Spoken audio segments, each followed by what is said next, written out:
I'm not exactly encouraged that the people that are just firing public servants willy-nilly are like autistic Vulcans that have no I love actual autistic ideological men. bearing or care about or empathy, and they're just But it there means they're to willing to do execute Elon's bidding. on what Bannon, I think, outlined in the first term, which is deconstructing the administrative state. And I think when you hear our audience, So talking that, about, I guess so this goes yeah, back to my question. Why does your audience want to deconstruct the administrative state? Because to me, your audience benefits a lot from the administrative state.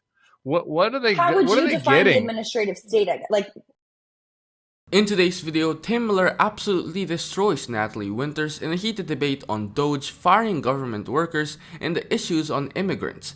They pressed her hard. How can the right rail against elites while fangirling over Elon Musk?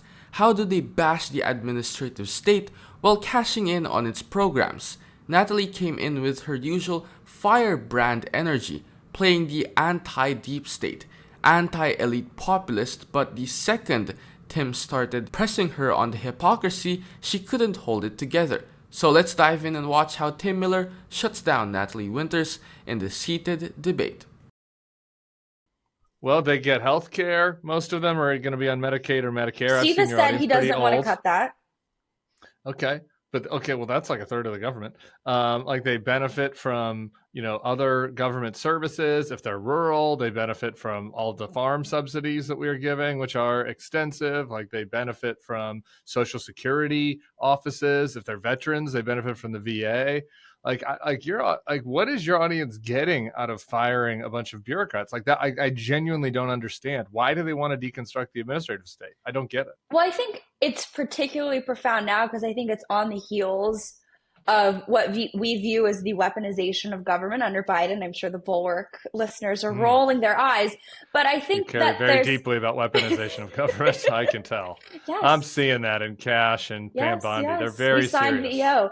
No, but I think that perhaps it's just maybe I think the way that we have messaged what the administrative state is not so much rooted in like, oh, it's the administrative state. I think that is bringing you your healthcare, which yes, to some extent it is. But I think Steve and we have been pretty consistent in saying we don't think that Medicaid should be cut. We don't think that coming after these benefits while a bunch of billionaires are going to be getting their tax cuts or their nice loopholes or whatever, that's something that's necessarily positive. We've been adamantly against that. And Steve has been against that since I think day one and fought very hard against some of the more, high net worth tax cuts in the first administration.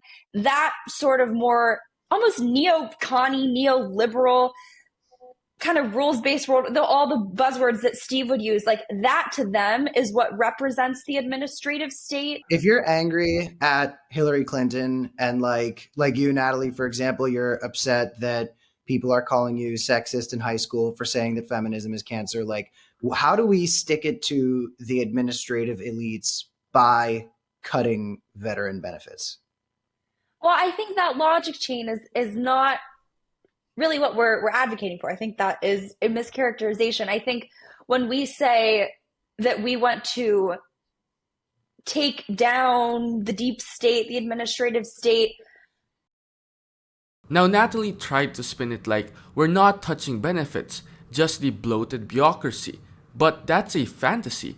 Cutting staff equals cutting services. You can't decimate the EPA, the USDA, the VA, and expect your water to be clean, your farms to get support, and your benefits to arrive on time.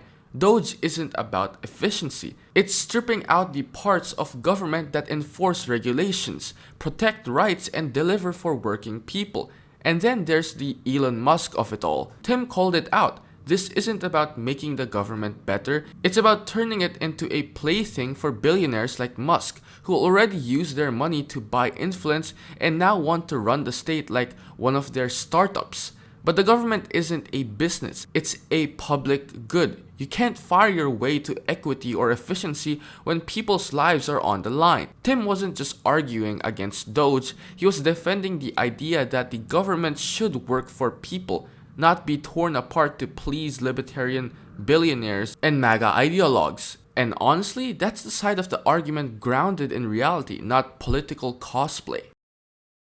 I think it goes more sort of to the unelected, unchecked power and the fear. I think COVID like Elon confirmed. Musk, who was unelected and is unchecked. But I don't think that he is unchecked. I mean, I think we've seen the courts sort of try to stop a lot of what DOGE has done. There are checks on him. We're trying to impeach the judges that are trying to stop him. But have they been impeached? Elon Musk is literally paying people to impeach the judges. They're also going after private law firms. Well, they're going after those law firms because, and I was going to get to that, with I think that what our audience kind of conceives of the administrative state, the deep state as being, I think people like Mark Elias, firms like Perkins Coie, Covington Burling, where they see this sort of close relationship between what is government power and then private sector law firms sort of aiding and abetting, for example, special counsel Jack Smith, that collusion is something that they're very, very against. And frankly, too, I think it's quite hypocritical when you have, AOC and Bernie Sanders standing up there saying that they're putting American workers and families first. And when you go to AOC's website, the first page that you're hit with is like, know your rights, how to avoid being deported. I don't think illegal immigration has been particularly a boon to any American worker. And I think Obama's Economic Review Commission would agree with me as much on that.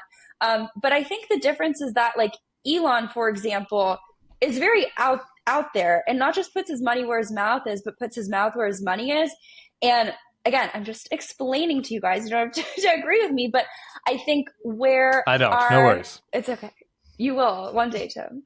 One day you'll come on the War Room. No, you've been on the War Room. I'll be back. I'll be back when I thought you didn't like me. I don't understand why a movement that is very hostile to the administrative state, very hostile to the deep state, very skeptical of government, is cool with the government just like sending 6 hooded, jackbooted thugs to like randomly take a lady off the sidewalk because she wrote a bad op-ed.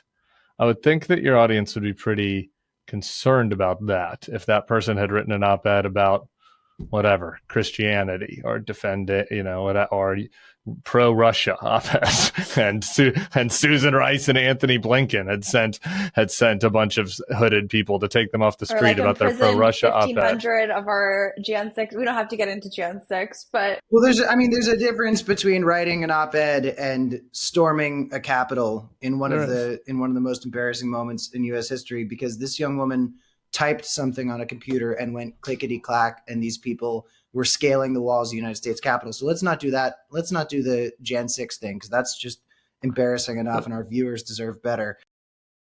Now, Natalie's whole point was that illegal immigration hurts American workers, but that's just not backed by serious research. In fact, a 2021 National Bureau of Economic Research study showed immigrants has a small but positive net effect on US-born workers' wages. And as far for AOC's Know Your Rights page, that's not promoting illegal immigration, that's literally just informing people of their legal protection. That's Human Rights 101. And Cameron absolutely nailed the final exchange, pointing out the absurdity of equating a student writing a critical op-ed with the Jan 6 rioters scaling the Capitol. One is exercising free speech, the other one was trying to overthrow democracy. MAGA keeps trying to blur those lines, but there's no moral equivalence there, and everyone watching knows it. I'm just curious, like, why do we get to send masked thugs to arrest somebody for using this First Amendment that the Republicans only seem to care about when it involves using slurs and stuff, but it also involves political distance? Where do we draw the line? You can say read now, no worries. You can't say, but you can't say, but you can. But you can't say anything anti-Israel or in an op-ed, or else we're going to arrest you. Like, explain it. Like, why are you mad about that? Well, I think that our audience, and even Steve went to prison, right? I don't think that our audience is immune to being on the receiving end of unchecked power of the administrative state, of a weaponized DOJ. And frankly, I'm not going to sit here and say that and defend that, right? I can call balls and strikes. I don't think that I think freedom of speech is an important thing. And I think, honestly, people are too sensitive. So you're anti the Tufts arrest? We have an agreement. We have our first agreement 36 minutes in. You're opposed to the arrest of that woman? I wouldn't say that I'm anti in the same way that I think the Mahmoud Khalil one I'm more strongly in support of. I think this maybe there's a little bit of a distinction there, Okay. but I also Wait, think hold it's up, just hold up, hold happening. up. That is so interesting to me. What is the distinction? Well, I think the other guy is like on record, he's very violent, radical extremist. This I also think too. Like what?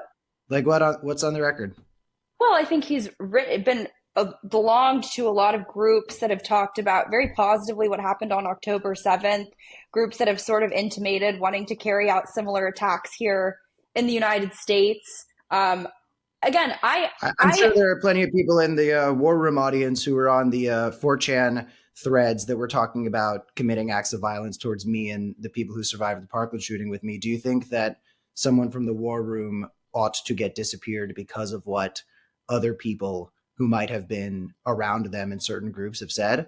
Or or is it more that it's somebody's individual actions that speak for them? well, I would reject that characterization of the War Room audience. I actually think that in a weird, probably horseshoe theory way, that they're really about being engaged in politics, and I think Wait, no, that you're they right. They're would. about denying that the shooting happened in the first place. My bad. I don't think that I mean, that's certainly there's some necessarily a fair overlap between the war. characterization of You our had audience. Alex I Jones think I am being on. a very good faith engager with you guys. You I had don't think you that had that Alex Jones on. Certainly, there are some. I guess what Cameron is saying is like certainly, like there have been war room people that are part of groups where somebody else in the group has called, the people crisis actors and shootings, and like they're extreme. The point is they're extreme. There's extreme rhetoric in a lot of different corners of American well, I society. think It there's doesn't extreme mean you rhetoric can on just both take. sides. Okay, right. Right? So you Yeah. can't just, but nobody, but why? Okay, so then why can you just take somebody off the street because they were involved in a group that you don't like, or because they wrote an op-ed, or Well, I don't because think they I have said. tattoos? I don't think that I advocated for that. I think you're. Well, you did it for Khalil. You said for Khalil you were cool with it, but Well, not I was for explaining. not I think for he's a lot Ozturk. more radical. But I also think that these whole processes, these cases, are all being worked out in the courts, right? That like there's a lot of people. There's a lot Well, of. not for the ones in San Salvador. We don't even know who's in San Salvador. We sent people to a foreign gulag. Cameron came in swinging, asking the core question. Why is the First Amendment only sacred to conservatives when it's about saying slurs, but not when someone writes an anti-Israel op-ed? That hit hard. And Natalie, she couldn't really answer. She tried to draw this weird distinction, saying one person deserved to be arrested because they were radical, but the op-ed writer, maybe not so much. But Tim and Cameron called that out immediately. You can't play free speech referee based on who you think is too radical. That's not how rights work. Either we protect speech across the board or the whole concept collapses. Natalie tried to justify it with the usual administrative state is weaponized angle. But here's the thing, conservatives love to cry about the deep state when it suits them, but suddenly go quiet when it's the state going after dissent they don't like. It's not about government overreach for them. It's about who the government is targeting. At the end of the day, Tim and Cameron aren't defending radicalism. They're defending principle. The Constitution doesn't say free speech unless it makes you uncomfortable. And that's the difference. Tim and Cameron are actually applying their values across the board. Natalie's just trying to score points defending on who's being silenced. Pause. Are you getting tired of getting half the story from biased news sources? One outlet says one thing and another says the complete opposite. How are you supposed to know what's actually true? That's where ground news comes in. It lets you compare how different media outlets, left, right, and center are covering the same story. So you can see the full picture instead of just the echo chamber. And here's the best part. Click the link in the description and get 40% off the Vantage tier, which gives you even deeper insights into media bias and political trends. Stay informed, think for yourself, and check out ground news in the description down below.